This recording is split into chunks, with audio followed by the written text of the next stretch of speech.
भारत की राजनीति में पहली बार इंदिरा गांधी के रुतबे और तेवरों में तूफान मचाने आ रही प्रियंका गांधी। भाजपा और संघ को उखाड़ फेंकने की खाई कसम।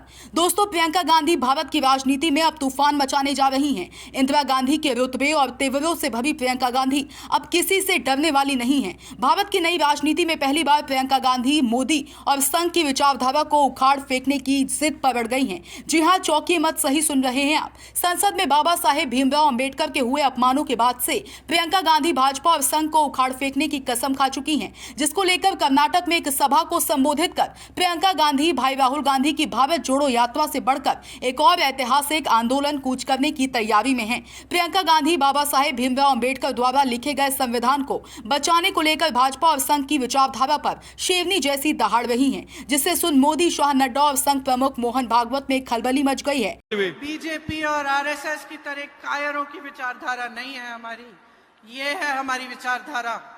इसके लिए मर मिटने के लिए तैयार हैं हम। आपके लिए न्याय के लिए, आपकी समानता के लिए, आपके लोकतंत्र के लिए मर मिटने के लिए तैयार हैं हम। हमारी परंपरा शहीदों की परंपरा है, जेल से माफी की चिट्ठी लिखने की परंपरा नहीं है। और वही परंपरा इस देश के एक एक देशवासी की परंपरा है। आप सभी उस परंपरा से उभरे हो। इस स्वतंत्रता संग्राम ने हमें स्वतंत्रता दी।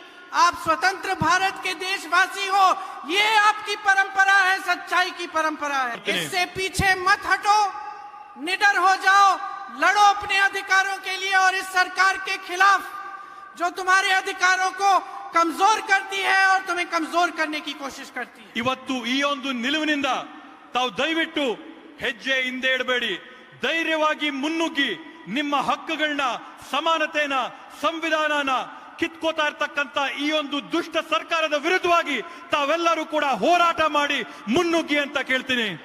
एक बार मेरे साथ। प्रियंका गांधी अपने बयानों पर यही नहीं ठहरी। इन्होंने गृह मंत्री अमित शाह पर हमला बोलते हुए कहा कि देश में कई पार्टियों की सरकारें रही, पर कोई ऐसी सरकार नहीं आई जिसका गृह मंत्री संसद में खड़े होकर बाबा साहेब का अपमान कर सके। कोई ऐसी सरकारें नहीं आई जिसके नेताओं ने कहा हो कि हम संविधान बदल देंगे।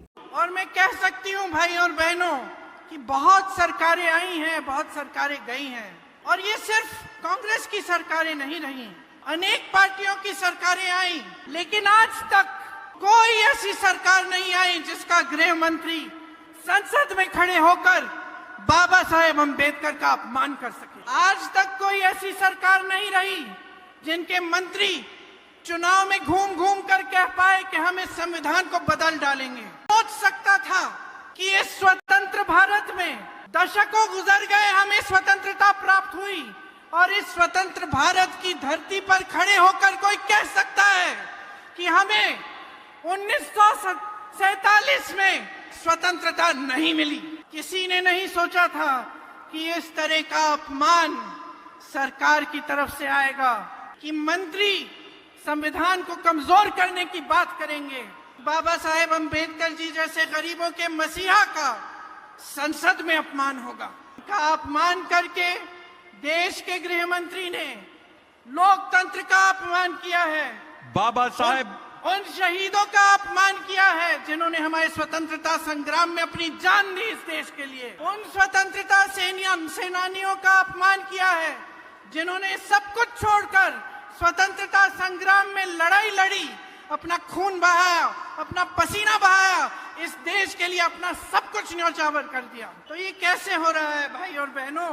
ये क्यों हो रहा है?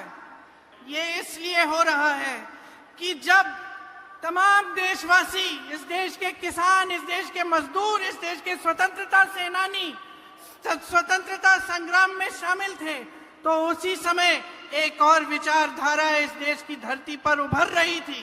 वो एक ऐसी विचारधारा है जिसने उस समय भी संविधान का अपमान किया। उस समय उसके खिलाफ, संविधान के खिलाफ एक पूरा अभियान चलाया। Bureau report, Sam TV digital. Subscribe करें साम टीवी, क्योंकि हम आ गए हैं अब आपके बीच, दिखाएंगे सत्ता के वादों और अपराधियों के एक एक कारनामे की हकीकत। और हाँ, अगर आपके पास भी हो कोई ऐसी खबर तो कमेंट करके हमें बताएं, क्योंकि बिना डर और दबाव के हम दिखाते हैं हर एक खबर डंके की चोट पर।